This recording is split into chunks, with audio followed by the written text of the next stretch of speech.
నమస్తే అందరికీ. ఈరోజు మనము ఒక గొప్ప విషయం గురించి తెలుసుకుందాం. అదేంటంటే మహిళల శక్తి, మహిళల ప్రేరణ. స్త్రీ అంటే కేవలం గృహిణి కాదు. ఆమె తల్లి, స్నేహితురాలు, గురువు, ఒక యోధురాలే. ఒక దీపం వెలిగితే ఇంటి మొత్తం వెలుగుతో నిండిపోతుంది కదా! అలాగే ఒక మహిళ ఎదిగితే ఆమె కుటుంబం, సమాజం, దేశం మొత్తం ముందుకు వెళ్తుంది. ప్రతి స్త్రీ కూడా నిత్య జీవితంలో ఎన్నో సమస్యలు ఎదుర్కొంటూ ఉంటది. అవేంటంటే ఇంటి పనులు, ఉద్యోగం రెండింటిని సరిగ్గా చూసుకోవాలి. సమాజం చాలామంది "ఆపు నువ్వేమీ చేయలేవు" అని మనల్ని వెనక్కి తోస్తూ ఉంటుంది.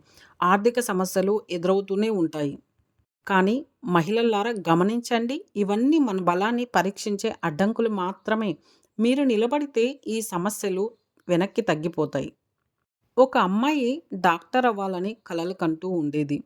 కానీ చుట్టుపక్కల ఉన్న వాళ్ళంతా "ఆహా! అమ్మాయి డాక్టర్ అవుతుందా? వంటింట్లో ఉండాలి గానీ, అయినా డాక్టర్ అయ్యి ఏం చేస్తుంది" అని ఎత్తి పొడుస్తూ ఉండేవాళ్ళు. కానీ ఆమె విశ్వాసంతో ఉండేది. "నా కల నేను నెరవేర్చుకుంటాను" అని. కొన్ని సంవత్సరాల తర్వాత అమ్మాయి డాక్టర్ అయింది. ఎవరైతే ఎగతాళి చేశారో వాళ్ళందరూ కూడా ఆమె దగ్గర పేషెంట్స్ అయ్యారు. ఈ చిన్ని కథ మనకేం చెప్తుంది? ఇతరులు ఏమనుకున్నా మన విశ్వాసమే మన గమ్యానికి దారి చూపుతుంది అని నమ్మాలి. మన జీవితంలో ప్రత్యక్షంగా ప్రేరణాత్మకంగా నిలిచిన ఉదాహరణలో ఎంతోమంది స్త్రీలు ఉన్నారు.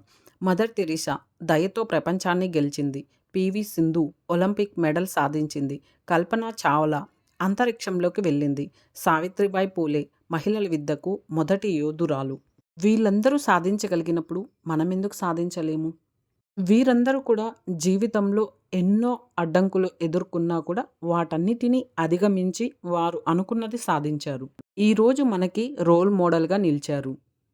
ప్రతి మహిళ కూడా ఒక పక్షి లాంటిదే. తన శక్తిని నమ్మితే ఆకాశం కూడా ఆమెదే అవుతుంది. ప్రతి మహిళ ప్రత్యేక శక్తులు కలిగి ఉంటుంది. అవేంటంటే సహనం, ప్రేమ, కష్టపడే తత్వం, బహుముఖ ప్రతిభ. ఈ శక్తులు ఎవ్వరూ స్త్రీలకివ్వరు. స్త్రీలలోనే సహజంగా ఉంటాయి. వాటిని ఉపయోగించుకోవాలి అంతే. ఒక అబ్బాయి తన అమ్మని అడుగుతాడు, "అమ్మా, నీకెందుకు కోపం రాదు? ఎప్పుడు అంత ప్రశాంతంగా ఉంటావు" అని. ఆ తల్లి చెప్తుంది, "నీ భవిష్యత్తు కోసం నేను కోపాన్ని మింగేస్తాను" అని. తల్లి సహనం అదే నిజమైన మహిళా శక్తి. మీ మీద మీరు ఆత్మవిశ్వాసం పెంచుకోండి. చదువు, స్కిల్స్ నేర్చుకోవడం ఆపొద్దు. ఆరోగ్యం కాపాడుకోవాలి. ఆర్థిక స్వతంత్రం పొందండి. మరో మహిళకు తోడుగా నిలబడండి. ప్రతి ఒక్కరి జీవితంలో కూడా ఎన్నో అవకాశాలు వస్తూ ఉంటాయి. ఇప్పుడు టైం లేదు, నేనిప్పుడు రెడీగా లేను అనుకుంటూ ఉంటే అవి వెళ్ళిపోతూ ఉంటాయి. అందుకే ఏదైనా మీ జీవితంలో అవకాశం వచ్చినప్పుడు వాటిని వెంటనే ఉపయోగించుకోండి. నా ప్రియమైన సోదరీమణులారా, మీరు ఒక శక్తి, ఒక దీపం. మీ జీవితంలో వచ్చే ప్రతి అవకాశాన్ని పట్టుకోండి. మీ కలలని నమ్మండి. మీరు చేయగలరు, సాధించగలరు, సమాజానికి ప్రేరణ అవ్వగలరు.